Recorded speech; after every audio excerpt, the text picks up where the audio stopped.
Montgomery County Communities Coalition, Rohit Khanna from Somerset Town Council member, and Lloyd Gersey from the Citizens Coordinating Committee on Friendship Heights, and Britt Simmentov from the Kent Mill community.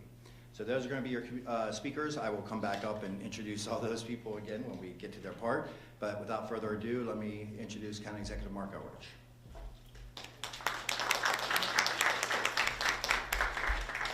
So it's really nice to see everybody here, and I'm always happy when I see Civic folks engaged. I'm hoping this is the beginning of a greater degree of civic engagement in public policy in Montgomery County, because there are a lot of issues that impact your communities, and when people don't hear from you and you're not able to make your voices loud enough, then you get ignored.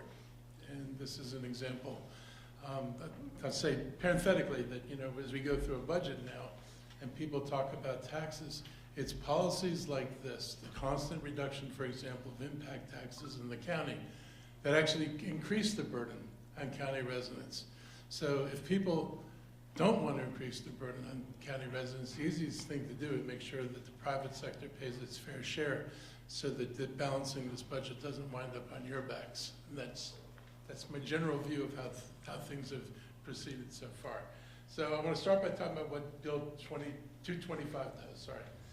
First, it provides this automatic 20-year abatement, elimination of 100% of property taxes for conversion and demolition of commercial buildings, 2 stories or higher, that are at least 50% vacant and become residential.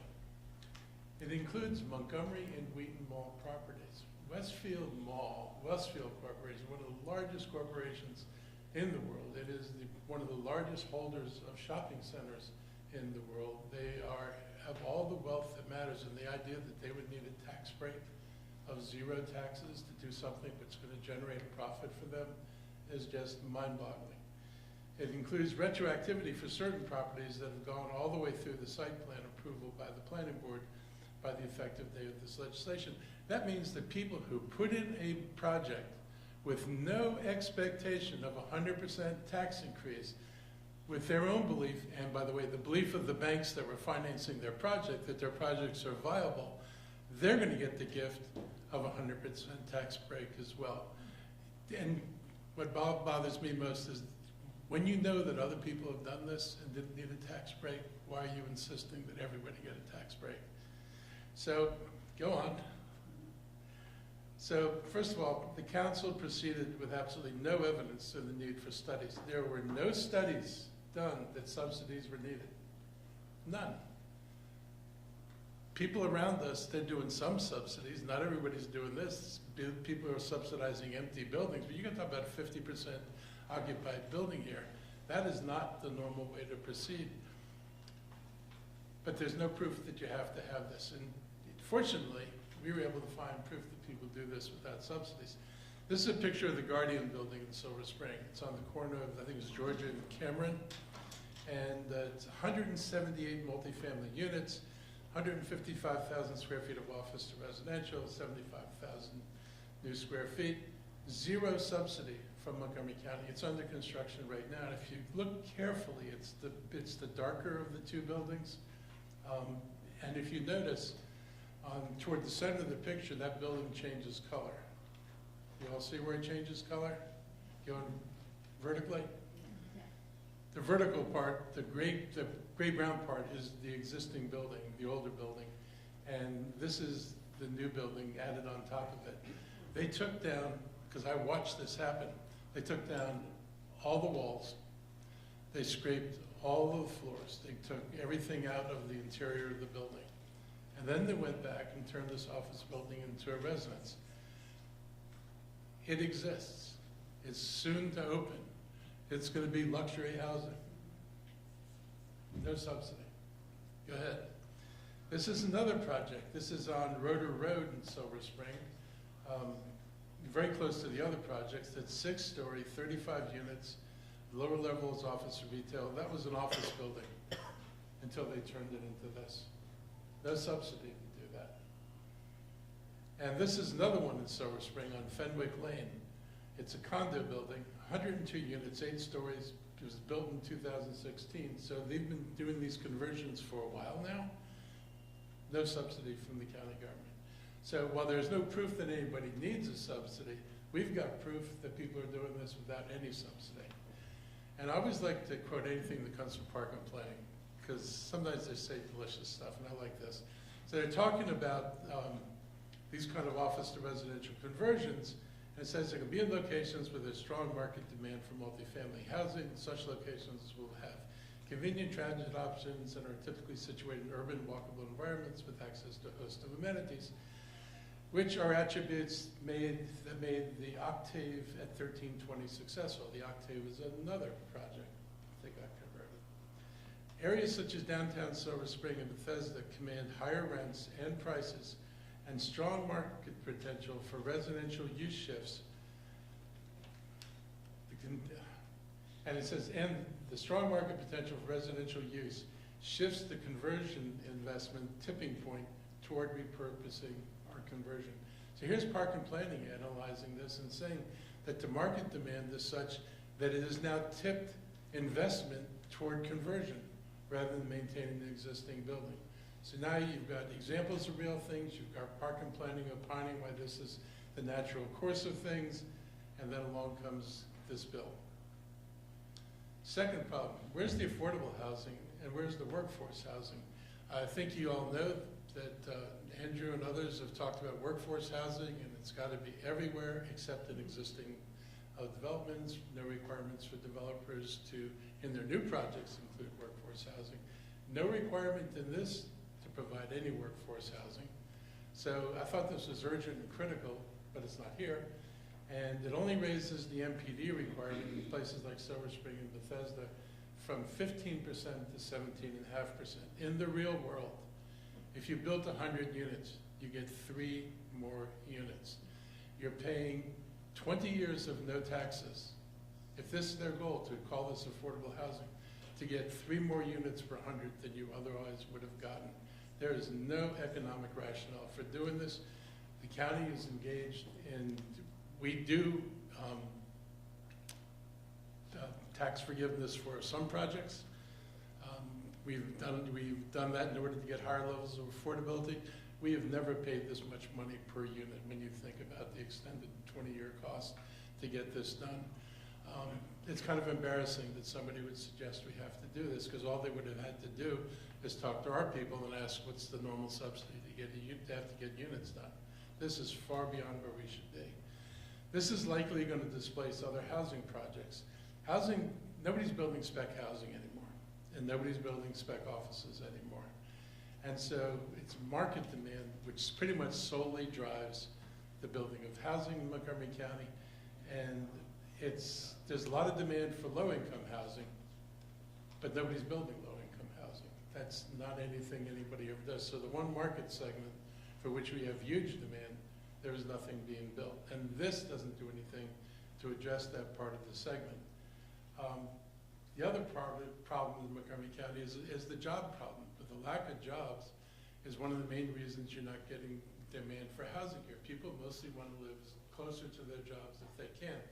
As Montgomery County's jobs have slowed down, Montgomery County housing has slowed down because you're not getting new people to come here to live where there aren't jobs for them to be found. And so that's one of the problems. If people want to accelerate housing production, we need to expand economic growth, and we've been doing a lot of work to try to drive that.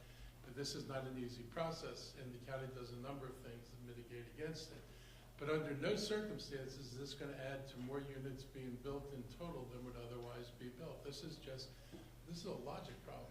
If you have demand for 4,000 units, and right now that demand would normally be satisfied by everything we have in the pipeline, and all the plans that are also, all the master plans, and you've got, what is it, 80,000 units in the master plans and 30-something thousand units in the pipeline. These are units that have already been approved and can be built tomorrow if a builder just pulled the building permit. If they're not building these units, something else is going on. And if you think that building this is going to do anything to move the needle in the number of affordable housing units, all it means is somebody may decide to convert an office building because it's more profitable than buying land and building new from the top, where you're going to have to be taxed when that building gets built. So we've actually incentivized something where you could wind up with the same number of units. If all of them are built where it's been zoned, we get taxes from every property. If some of them are built on this property, we get fewer taxable properties built, and all these properties pay no taxes. This is a net loss to the county. And I heard somebody say, reference employment, and they said, well, you know, you gotta look at the employment of people who are gonna live here. They're gonna live here, or they're gonna live in the unit that would have been built someplace else in Montgomery County. Whether they live in a community that we've master planned, or they live in a building that's been converted, Montgomery County doesn't get any more tax revenue than it otherwise would have gotten. This is not in addition to what we're gonna get. This is in place of some of the ways we would have gotten the number of housing units we needed. I showed this chart, and I've been using this a lot because it talks about how much zone capacity the county has. It is in total over 85,000 units in your master plans. And I know some of you have been involved in master plan processes. Jenny Sue, I know you've been involved in master plan processes. Alan, you've seen these things go forward. We've got all these master plans in Montgomery County. There are 85,000 units there, plus the 30-something thousand units that already have permits. That's over 100,000 units. That is more units than are projected to be needed by 2050. And oh, by the way, when all this stuff about changing our zoning that the council's been talking about and the planning board started, we pointed out that COG wrote a letter to everybody, all the planning departments, saying you don't need to change your zoning to meet the housing needs up to 2050 and beyond. So we already know we don't have to do anything strange in order to meet our housing needs. We just have to focus on the things that'll actually bring demand for housing here. Next. It contradicts the MOVE grant goals. And it was only a couple of months ago the council was standing up and proud and talking about we're doing these MOVE grants, we're going to make sure they would give money to businesses to bring jobs back to Montgomery County, and the MOVE grants would make office vacancies extinct. This is about bringing people into offices so that we can grow the economy and have more jobs here, and also to fully collect the value of those buildings. Bill 225 actually incentivizes developers to kick out tenants in buildings that are 50% occupied. So you go from celebrating handing out money to bring people here to go to work, and then you say you're going to vacate buildings with 50% occupancy, and where those people are going to go.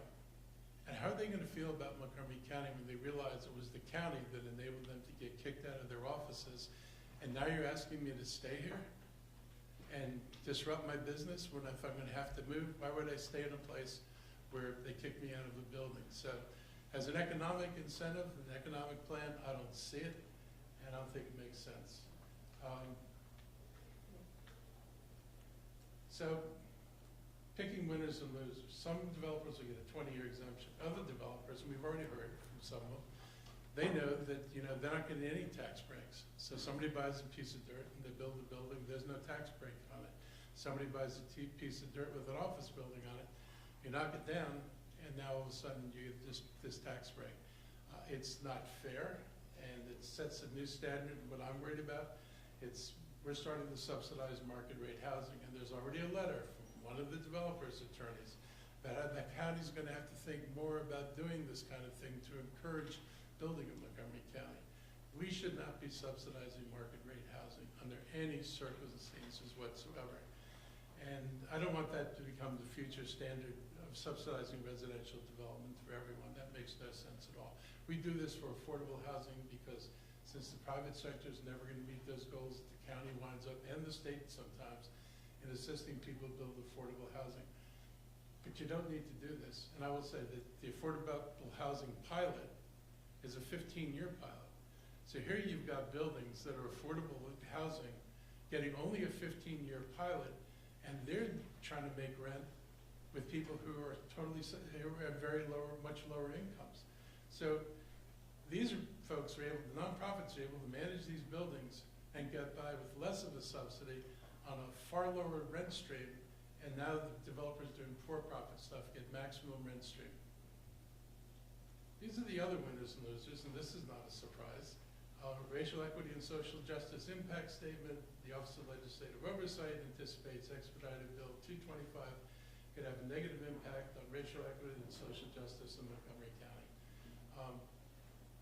Why do we create an Office of Racial Equity? Why do we ask them to go and review projects and then ignore them? I'll point out when Thrive came out, the racial equity analysis said, this dog doesn't hunt. It's not good. When the Tacoma Park plan came out, we did a racial equity assessment because nobody else was doing a racial equity assessment, and it said this is going to displace people. All these things ignored by the council. So you got a racial equity office. They tell you this isn't going to further racial equity. It may make Donald Trump happy, but that's not the policies we're supposed to be following in Montgomery County. So this is going to cost taxpayers millions of dollars in lost revenue over 6 fiscal year. Now they've shortened it to 20 years from 25. They've excluded retail, except for Wheaton Mall and Montgomery Mall, the 2 biggest pieces of retail in the county. There are some other changes that moderate the bill somewhat. So it may not be 2.6 billion or whatever it was that was originally estimated, but it's likely to be large. There's no way it can't be large if it's successful. If it's unsuccessful, it'll just be another thing we do that doesn't work.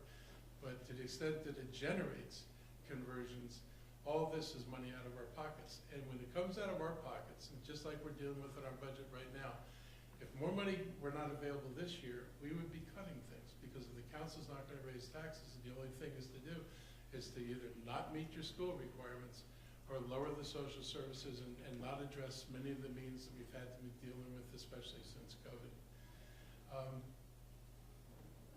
My FY26 budget program, we already couldn't fund programs that we wanted to. We struggled to keep up with, for example, feeding people. Our clinics are under-subsidized today. They don't get the level of reimbursement they need. They're unable to provide the most specialty care for the people who use our clinics, and it's tens of thousands of people in Montgomery County who use our clinics. These are all things that we pay for and that make a difference, and all this is going to do is make it harder and harder to fund the things we need to keep this community more stable.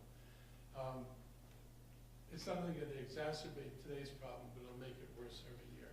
If it was like, what did they do this year? Was they postponed the pilot, or no, on development, there was the tax on impact taxes. They just postponed for 1 year collection, which created $5 million hole in our budget this year because they gave developers another year to pay the taxes.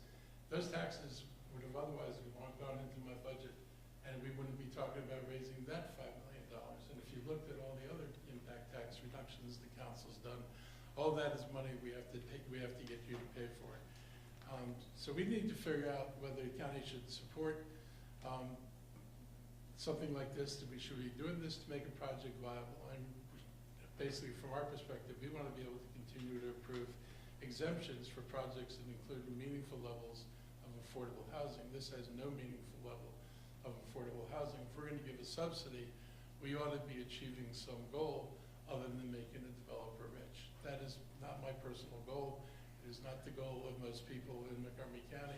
Not that they don't need to be made rich, they already are.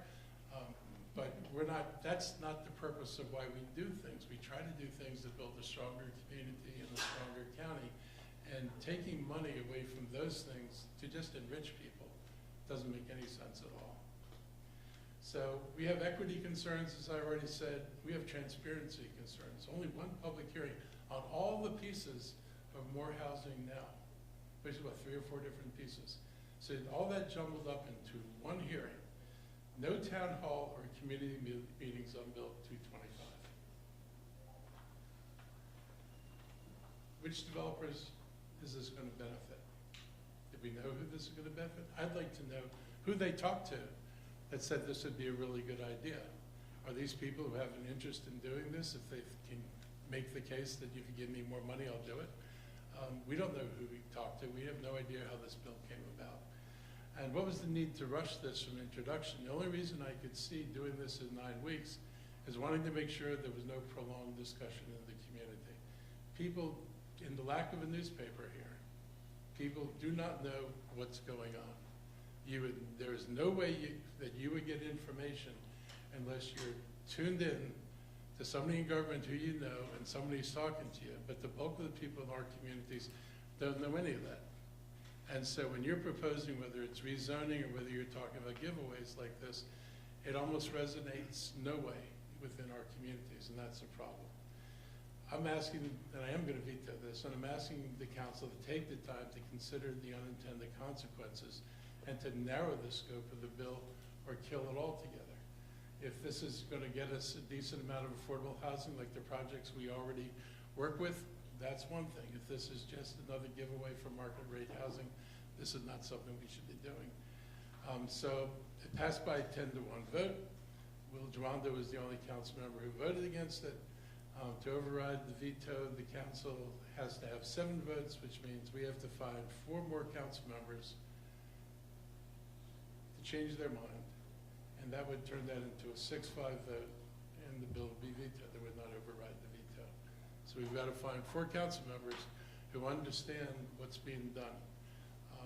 It is really disappointing that no one demanded case studies, that no one said, what is the case for doing this in the first place? And if they're not going to do it, I'm going to do it, because it doesn't make sense. So that's my part of this. You can call and rate your council. I'm sure, I don't think they'll be able to override it this week. It'll probably be next week.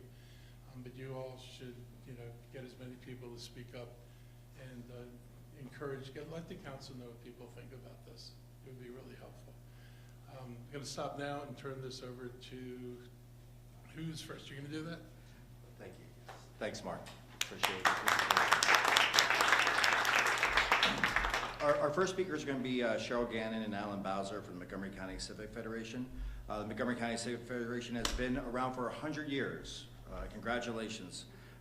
And the volunteers of the Civic Federations have committed themselves to providing an effective citizen voice to government policymakers, both elected and appointed. So Alan and Cheryl, would you like to come up and show you can speak first? Thank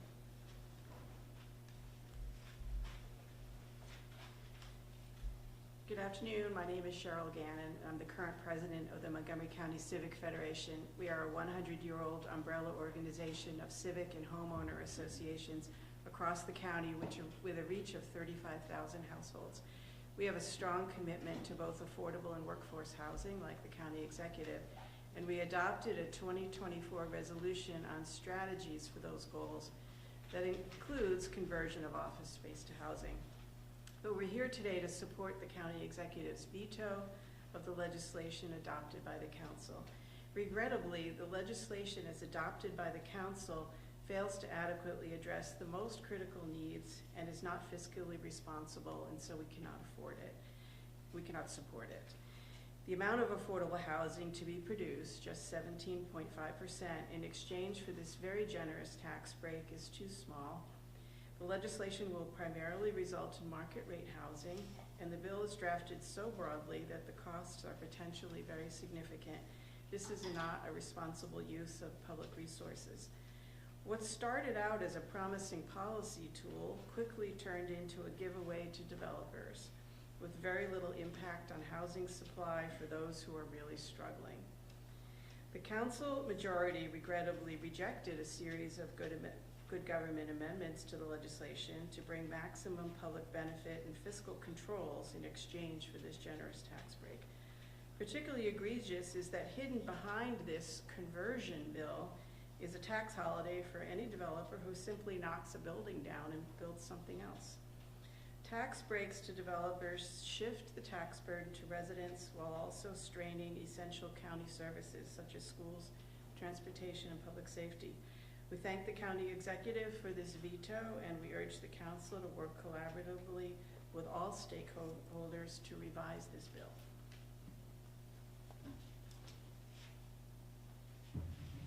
Good afternoon, everybody. My name is Alan Bowser. I'm an immediate past president of the Montgomery County Civic Federation. Thank you for the opportunity to talk about this issue. I think we all agree that housing is a priority. We've been working on this issue for decades. Housing Opportunity Commission was established in 1974, and it's been an issue of overriding community concern for decades. I mentioned the Housing Opportunities Commission. Want to also thank them for their good work, and the Montgomery Housing Partnership. They've been good partners for the county for a long, long time. Civic Federation believes in making housing a priority. We spent a lot of time over the last few years on that issue. We've supported co-location of affordable housing with public facilities, support from the faith community for affordable housing, increasing of the percentage of MPDUs in new projects, and the county executive's priority of the preservation of existing affordable housing. What we've learned over the course of the last decades is that key to a successful strategy on any policy is a policy of community engagement and master planning.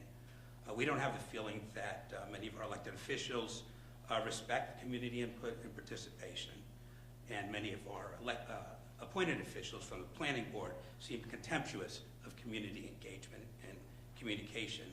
Rolling out these bills without a foundation of community support doesn't bode well for success and support.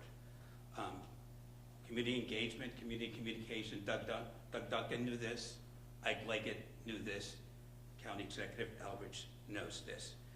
We agree with the county executive that the payment in lieu of taxes is ill-advised and not well conceived. We don't need to support subsidies for market rate housing. We can't afford the tax revenue loss in this budget and future budgets. The impact of the county budget is serious. We need to pay attention to the social justice and racial equity issues that come from this policy. We agree that there's been insufficient public hearings. There's only been one. This thing has been 30 days from the time the bill was introduced until the time they want to consider it. That's not enough time. It has been a rush job. We need to focus seriously on affordable housing. So we want to thank the county executive for this move, and we hope that the council will support the veto. Thank you very much. Thank you, Ms. Gannon and Mr. Bowser. I'd now like to bring up Lisa Blackwell-Brown from the Montgomery County Government Employees Organization, or MCGEO. MCGEO represents 8,000 employees in the county, 6,000 here in the Montgomery County government. They are a valued and trusted labor partner of our county government. Lisa, would you?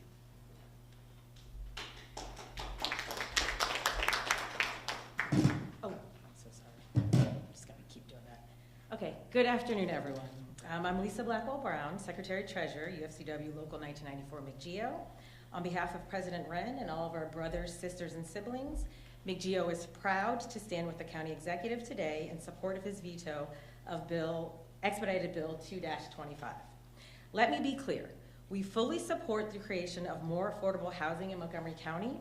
Our members, frontline workers, public servants, and everyday families need and deserve access to safe, stable, and truly affordable places to live. Too many of our members are pushed out of the county into other areas due to lack of affordable options. But this bill is not about affordability. It's about giveaways. Expedited Bill 2-25 hands out a 20-year tax exemption to developers, many of whom are already well-resourced, without asking nearly enough in return. That's not a good deal for working people, and it's not a good deal for taxpayers. We should be investing in affordable housing through smart, accountable, and equitable policy. When families are struggling and we are trying to pay our workers a fair and competitive wage, we should not be giving out tens, if not hundreds of millions of dollars to already wealthy developers. We thank the county executive for standing up for fiscal responsibility, for fairness, and for a vision of housing policy that puts people first, not profits. Thank you.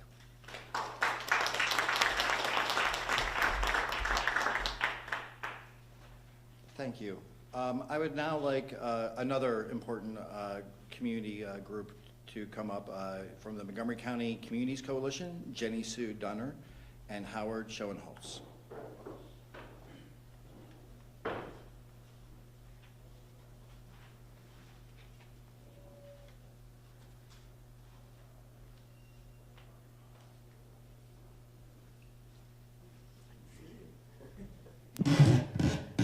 Thank you. Close the laptop. Good afternoon, everyone. That's great, thank you. We'll get settled. Yeah, very. Good afternoon, everyone. I'm Jenny Sue Dunner, and I'm the founder of the Montgomery County Communities Coalition. Our members represent communities and HOAs from all around the county. We also have a number of concerned individuals as members of the coalition. There's one thing in our mission statement that I think applies to what is happening today, and I want to quote that to you. I also have some copies of the mission statement if anyone would like to have one.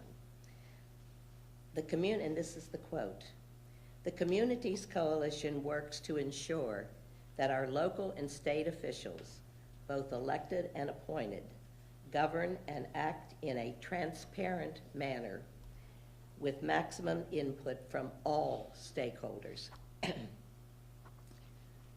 Thus, I applaud County Executive Marc Elrich for his action today.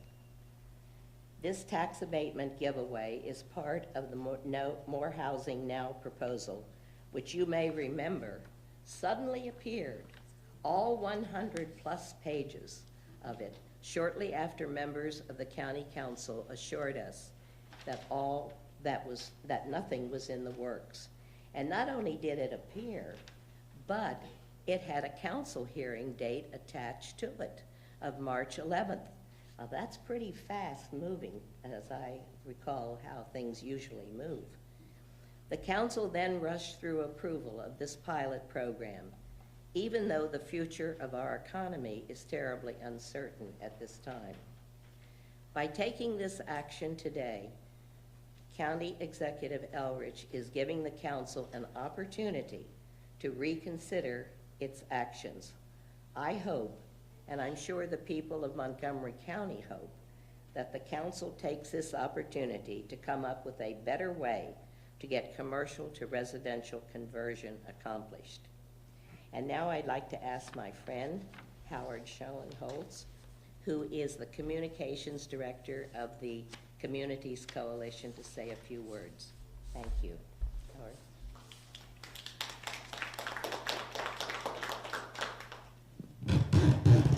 Sorry. Thank you, Jenny Sue.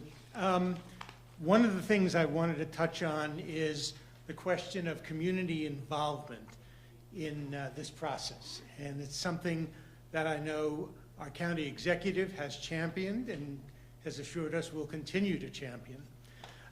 You may remember that Council Member Friedson spoke very often about unprecedented outreach when the late and not lamented Attainable Housing Strategy Initiative was under consideration.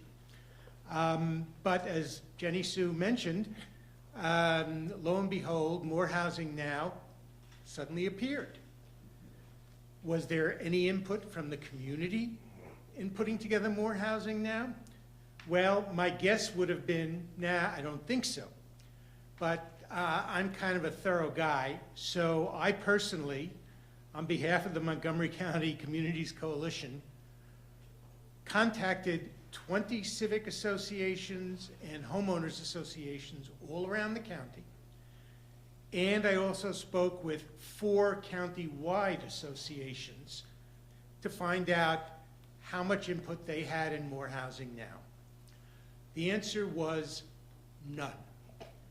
None of these organizations was contacted by Councilmember Friedson's office or Councilmember Fanny Gonzalez's office or by those 2 council members themselves.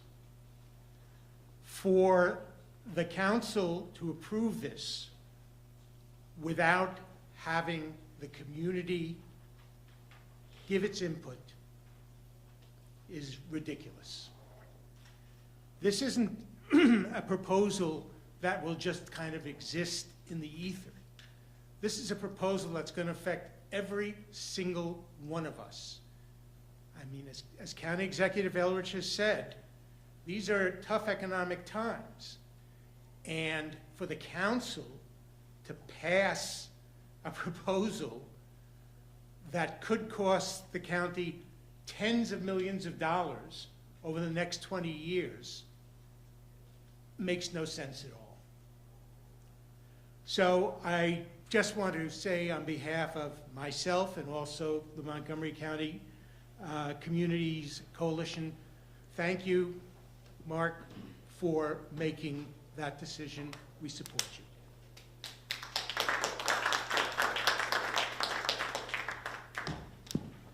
Thank you, Jenny Sue and Howard. I'd now like to bring up Council Member Rohit Khanna from the town of Somerset. Montgomery County, Maryland has 19 municipalities, including 3 cities, 12 towns, and 4 villages, and Somerset is one of those towns. Thank you so much for joining us, Council Member.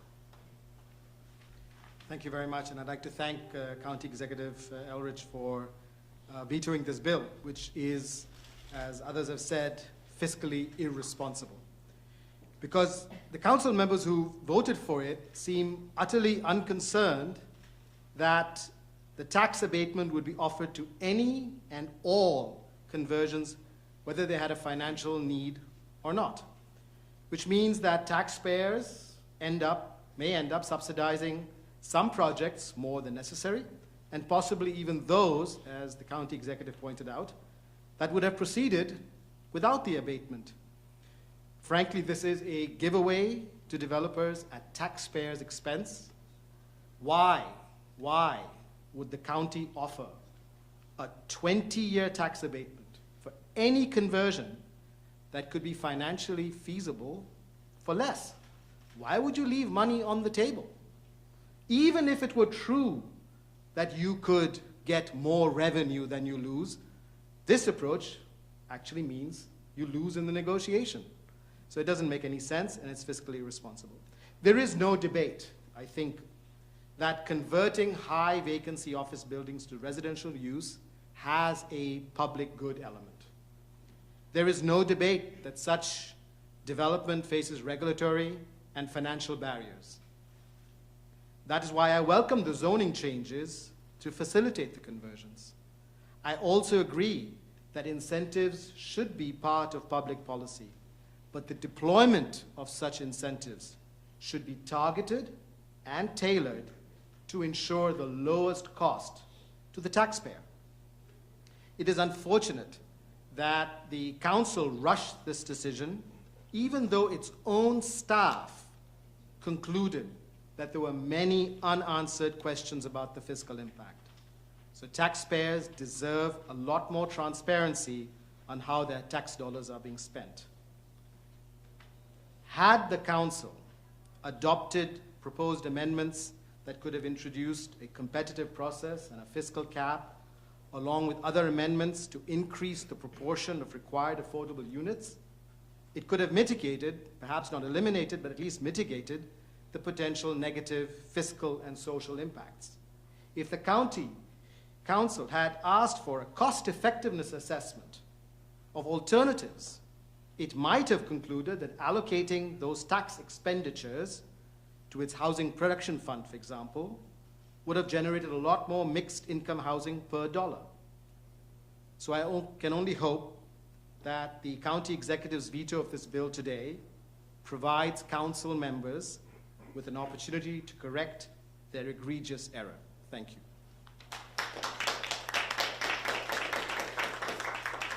Thank you, Council Member.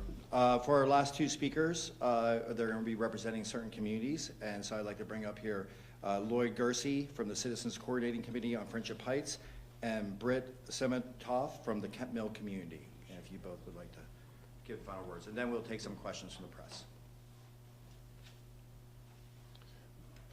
I represent the Citizens Coordinating Committee on Friendship Heights, 18 communities to the south and southwest of Bethesda. CCCFH has existed for over 50 years. Thank you for vetoing this.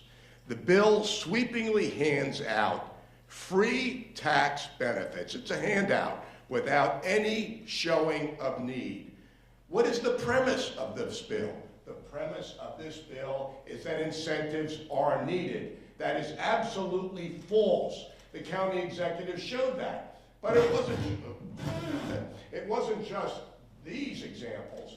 In about 2 weeks ago, the council considered this bill. There was a question in context of what Mr. Jawando was asking about the Geico property. I live a mile from the Geico property. Geico has already announced that it is going to close that property, sell it. It is 26 acres with one measly office building on it that they're going to demolish. Don't get a romantic view of this bill that the council has. Demolitions count. So what do they get? Geico, owned by Berkshire Hathaway and Warren Buffett, they will have a little more money than I did working for the federal government. They will get for this oh, by the way, the Friendship Heights sector plan is being revised. It's a certainty it's going to have a lot of possibilities for high-rise, high-density. So the bill is a gift of no property taxes for 20 years on a property that would be developed without incentives, a total gift. Who is going to benefit and what is the economic efficiency? There's many underutilized buildings in the counties, and this bill chooses winners and losers. But these winners will decide in their own interests, what the outcome is. This is not economically efficient in terms of producing affordable housing. As has been said, we get 1 in 6 of the residential units will be income restricted. The rest will be market rate. The building owner receives an economic advantage over competing residential properties that are going to pay property taxes. And the people who move into these buildings that have had the tax abatement aren't guaranteed any kind of reduction in rent. It's all for the developer. Another aspect of Bill 2-25. It contains only a limited check on the total amount of property tax abatement. Tax abatement is by right. The by right door to tax abatement will be open for a long time.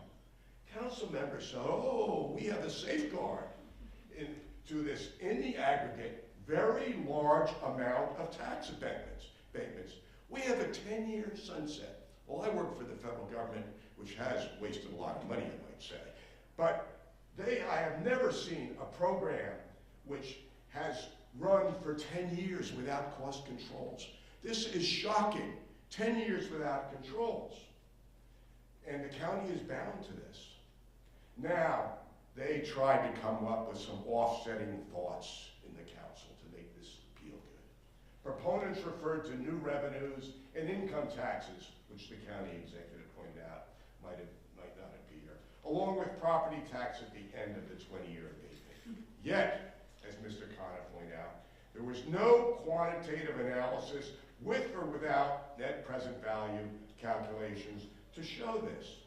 And one council member had the nerve to say that revenue received will be more than the abatement we will forego through this bill. Yet after they voted, the council had a press release. The press release did not say this. My view is they thought about it, they couldn't justify it, and they didn't include it. There's a false urgency here. We not dwell long on the ruinous actions of Trump. But right now, developers are looking at costs. What's the cost of lumber? What's the cost of steel? What are interest rates? They don't know. They're not moving. They're slowing down until they can actually make a good, sound prediction. So while they're slowing down, the council is moving forward at undue speed. It's totally ridiculous. As I thought about this, a feeling came over me. It was as though there was a chorus of developers viewing the magnanimous character of this legislation. And there were two groups. One group was going, buy right. The other was going, blank check. So it was buy right, blank check, buy right, blank check. And who's going to pay for this? You, the taxpayer, has to make up the difference. Thank you for being here.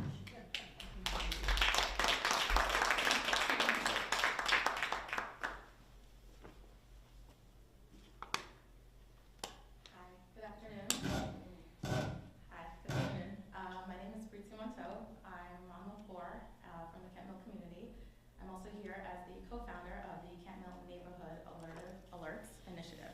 effort we started when we had no other way to unite our voices. Too often, our neighborhood doesn't have a seat at the table, and this initiative was created to make sure Kent Mill is heard. Our initiative was created out of a deep concern when the County Council began considering development incentives, like pilot, without fully accounting for the harmful impacts on our neighborhood and the Jewish community.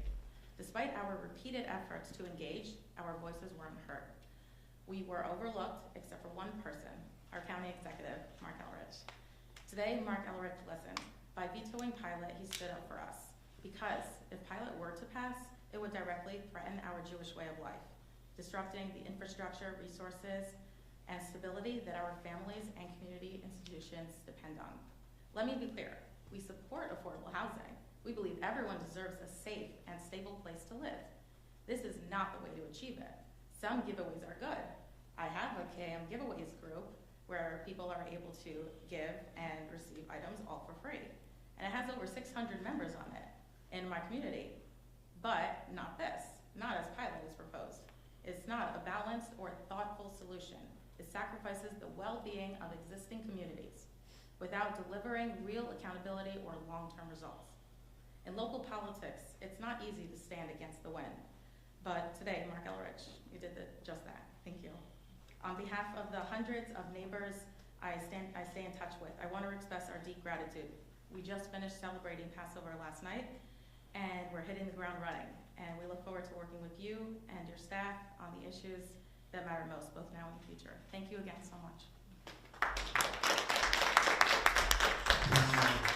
Thank you very much to all the speakers, and we really appreciate your attendance and your voices today. We'll now open it up to some questions for Marc or any of the speakers. Ginny? Hi, Marc. I guess one of my questions for you is beyond, I know you're trying to encourage your constituency to reach out and get council members to change their votes. This is really relying on this not being overridden. If it is overridden, do you have other plans for pushing back against this? I mean, this bill is one part of a huge legislative package with a lot of zoning changes you can't do anything about. So I will say, as far as this package, I did support the technical part of the ZTA because I don't have any problem simplifying the process. If you've got a building and if it's going to be empty, you shouldn't have to go through the entire parking planning process again and over again. And I thought the bill stayed within the bounds of what would be reasonable. This piece of this bill is not the reasonable part.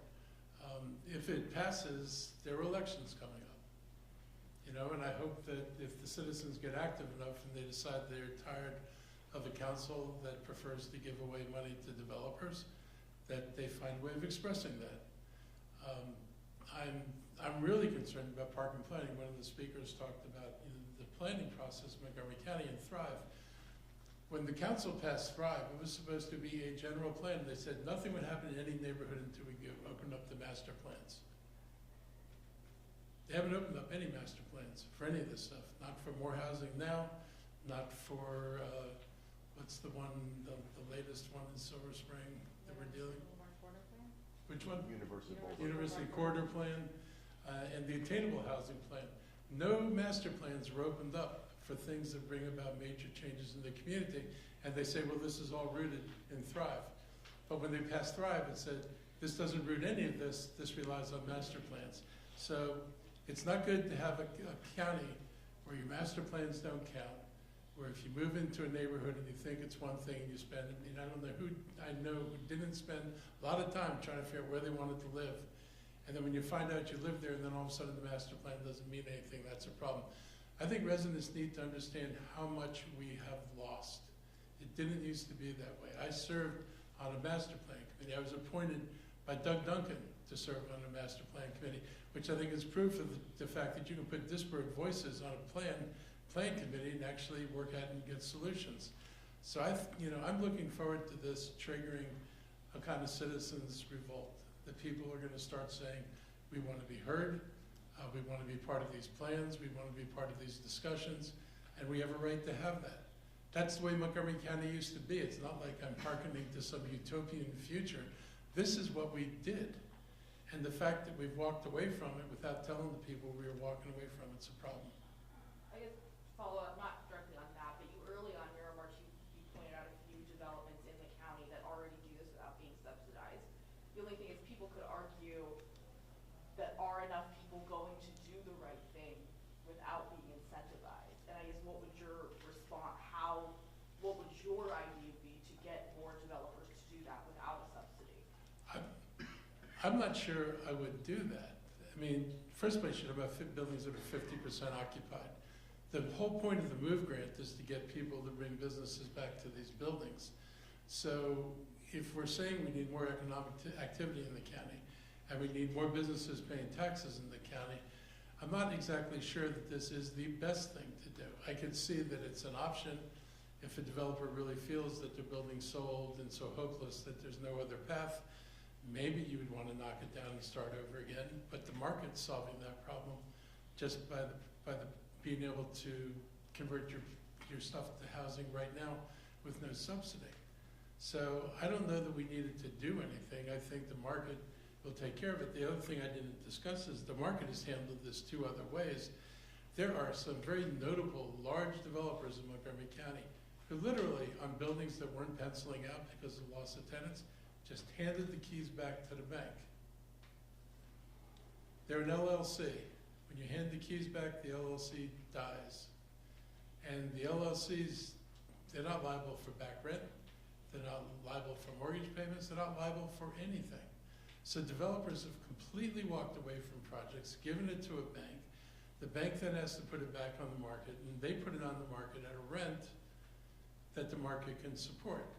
Because the developers already shown they can't support, they can't get the rents they need to support their mortgages they were previously carrying.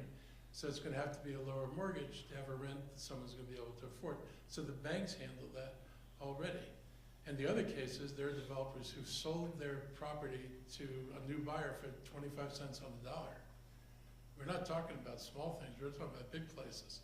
And that meant the new buyer could come in and take that building and actually re-tenant it with people who could pay lower rents. So while I'm comfortable enabling it, I'm not sure that, I know it's not a panacea. And I know it doesn't produce housing that we're not otherwise going to get. So it's just another way of getting some housing without any benefit to the community and unworthy of any kind of subsidy. There's just no rationale for why you would subsidize it. Any other questions?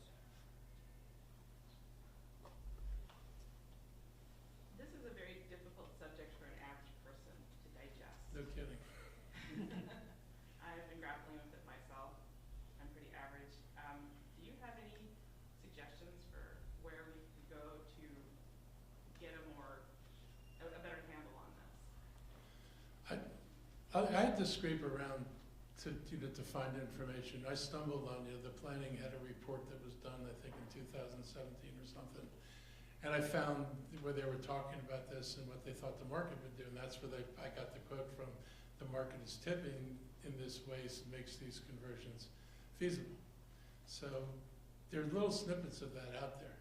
But I don't think anybody thinks, first place, nobody's building spec buildings, so no one's going to knock down an office building just to make it residential if they don't think there's demand. You've got guys sitting on permits today that could build tomorrow and then not pulling the permits because they don't believe there's demand. You've got projects that had high-rise zoning, 3 of them now that I can think of that have come in and said there's no market for high-rises. We want to do these lower scale projects. And the first project was initially opposed by planning staff. Despite all the nice things they said about when they were voting for it and what a great idea it was not a great idea when it was behind the doors with the planning staff and the developer, because that developer talked to me. That's why, we helped him come up with a plan for how he's going to put more affordable housing over there. So you got to look for things like that. There's a dearth of it. I don't think people studied it. I think it varies by different markets. There might be markets in this country where they know already that there's no point in building because they have so little demand for housing or for offices. We're in this kind of netherland between the two. But there's enough evidence, but I think the fact that people are already doing this tells you that nobody needs a subsidy. You, Jenny?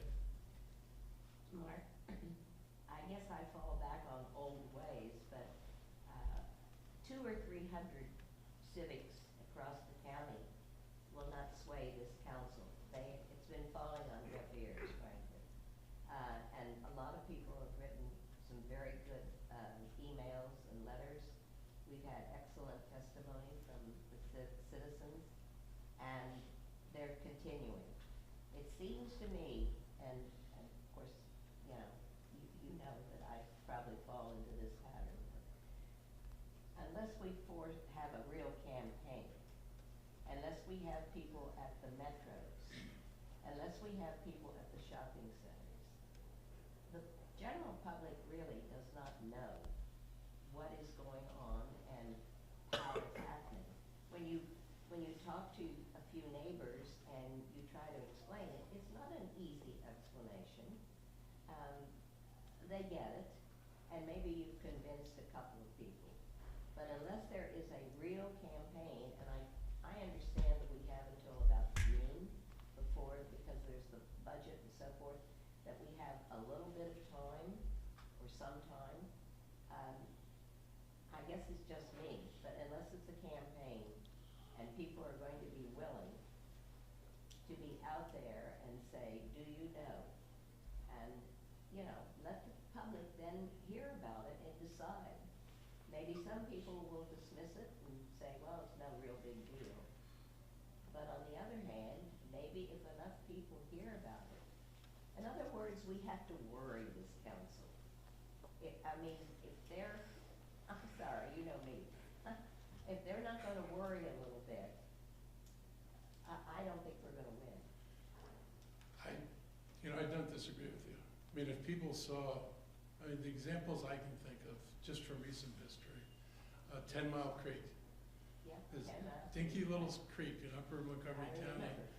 It mobilized people all around the county who were concerned about the environment and concerned about what was being done up there. They weren't directly affected by it, but they knew it was wrong. And something passed that I was on the council then, didn't have the votes to pass when it first started. In Aspen Hill, when they were dealing with the Walmart proposal. Initially on the council, there weren't the votes to block the Walmart proposal.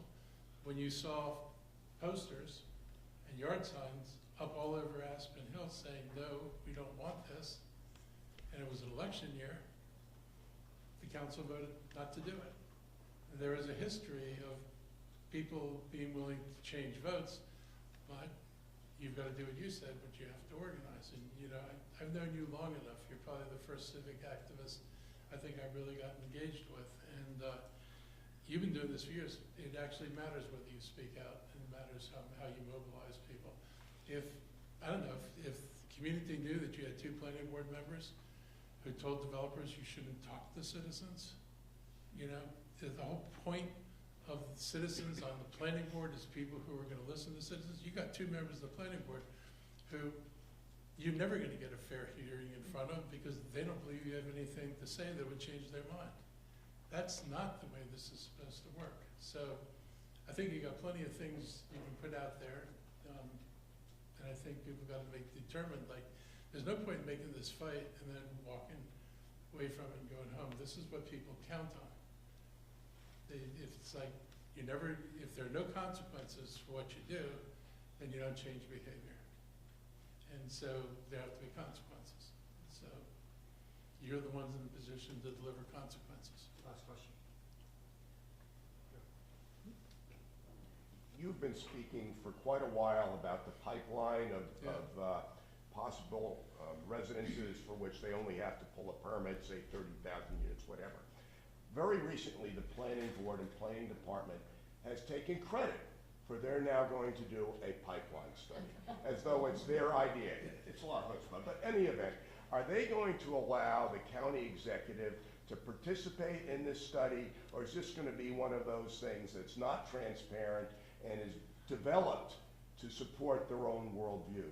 That's usually what they do, and they've not been very inclusive of the county government, and certainly of me.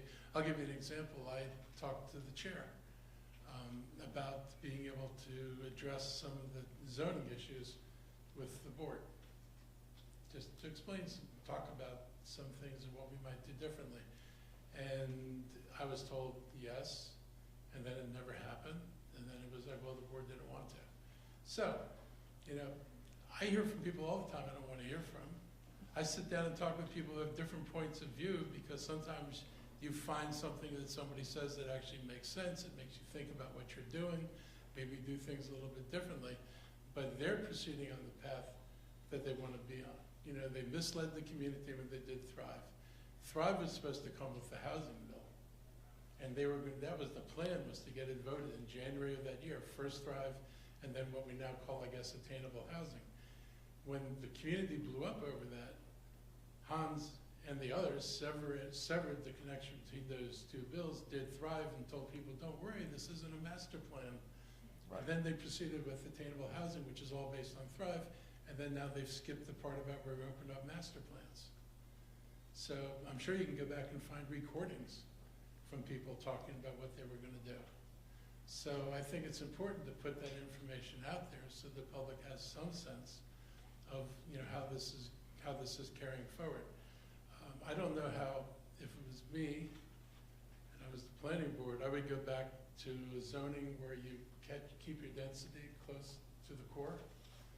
But outside of that, and in Fairfax County, it's like the first quarter mile is high density commercial, the second quarter mile is high density residential, beyond the half mile total, density drops off. You don't give density everywhere. You don't try to, because it just spreads it out and it keeps it from becoming focused. I would look at Bethesda, and I would take down the building heights in chunks of Bethesda to encourage people to actually build. There are people, if you're sitting on a piece of property and you don't believe they're either commercial tenants or residential tenants to occupy a 20-story building, you sit on it. They zoned Wheaton this way with these enormous heights. Anything been built in Wheaton? We got one project going on now. Enormous heights for people. No one's going to build if they don't think there's demand for it.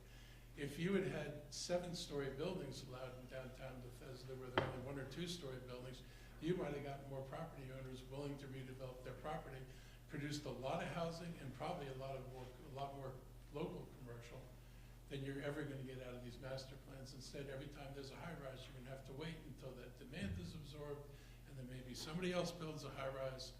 It's not going to work. The developer who walked away from his approvals at Pike and Rose, three high-rises, said there's no market for this. He had to fight with the planning board to get approval for his project to go forward in much lower form. We're getting much more affordability than we'd ever get, or including people who would never get into this part of the county. So I'm not sure they want to hear that. Thank you. Is there, or why isn't there, a requirement for fiscal impact studies for any legislation? For example, when they passed Thrive, the OMB tried to do a fiscal impact statement, which suggested that the whole plan would cost millions and millions. No, only billions and billions. Initially, and as it went forward. And as you just explained, the council separated the bills of what they were going to do, and then described Thrive only as a vision. It had nothing to do with money. Well, of course, it has everything to do with money, and that was part of the messaging. And if you trace the messaging and the history of this, it's just stunning how much duplicity there has been. And it's very difficult to sort this out unless you've been watching very carefully.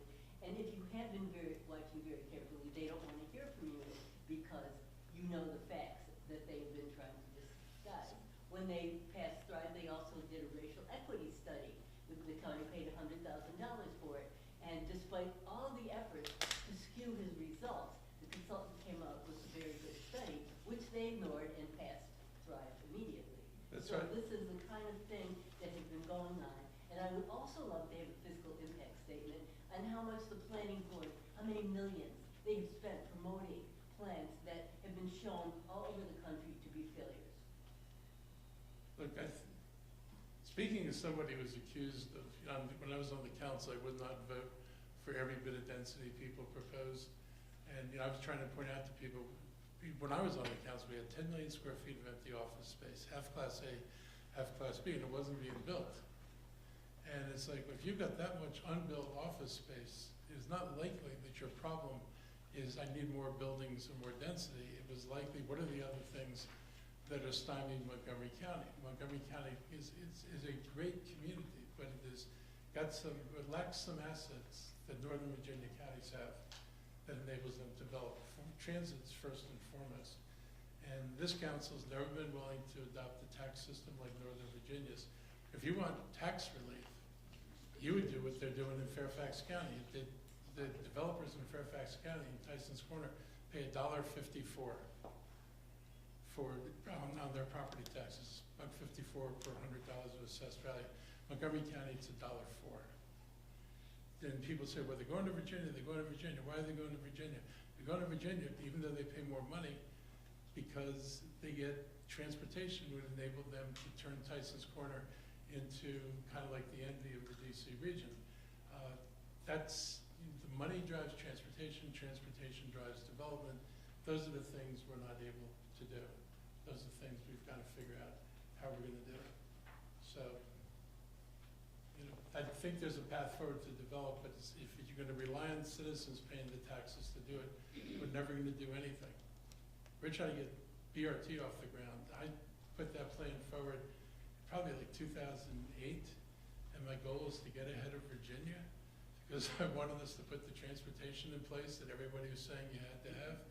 And this council, the councils back then, all the way to the present, have never been willing to do that. And they just watch Virginia eat our lunch. And Virginia has these massive taxes. The other thing they have only on commercial property, commercial businesses. They have what's called the B-poll tax. It's a business licensing tax. Fairfax County collects $200 million a year from businesses only by taxing them 3% or less on their gross receipts, which is something, by the way, that people who evaluate Virginia's competitiveness with Maryland, they don't catch the local taxes. All they do is see the state's income tax. They don't see this local tax. 3% of gross receipts, $200 million a year to Fairfax County. If I had $200 million a year from a source like that, that's like the equivalent of a 9-cent drop in the tax rate. Or if you want another example, DC, 85-cent residential tax rate, the lowest tax rate in the region except for Montgomery County. $1.89 tax on commercial property worth more than $10 million. The highest tax rate in the region. So there are models for how to shift the burden off of residents and how to get enough money to actually build the infrastructure you need. We're just ignoring them. Thank you. Thank you, everyone, for joining us today. I also encourage everyone who's looking for information, please go to our website, montgomerycountymd.gov.